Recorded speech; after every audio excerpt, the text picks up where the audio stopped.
Dimanche dernier, le premier tour des élections valaisannes au Conseil d'État a vu triompher Christophe Darbelay, mais malgré sa victoire, il reste au front. Ils sauront conserver leur avance et avec qui ils partageront le gouvernement. Du côté de Neuchâtel, les élections se préparent avec des candidats encore pas très connus. Est-ce qu'à part monsieur... monsieur Martinez...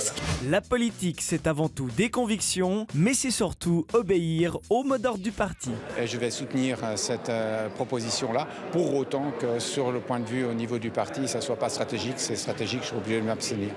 La politique, c'est aussi et avant tout des gestes forts. Et avec le système de la formation duale. Sur l'aimant bleu, reportage sur un rendez-vous bi-hebdomadaire à la Maison Anésienne. Ambiance, les chiffres et les lettres, mais sans les chiffres. Et surtout sans l'ambiance.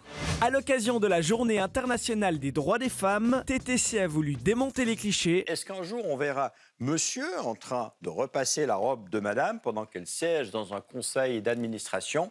Tout en les renforçant. Et voilà le travail.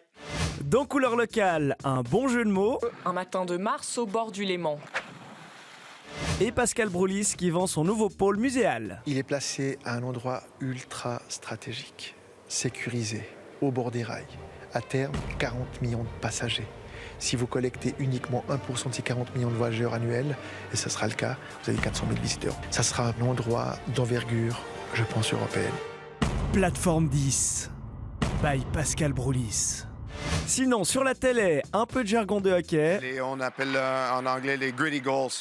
C'est le second effort, third effort. Dans l'émission sport de l'Aimant Bleu, on a assisté à la naissance d'un nouveau verbe. Samedi soir, qu'est-ce qu'il faudra faire demain pour pas réitérer la même chose?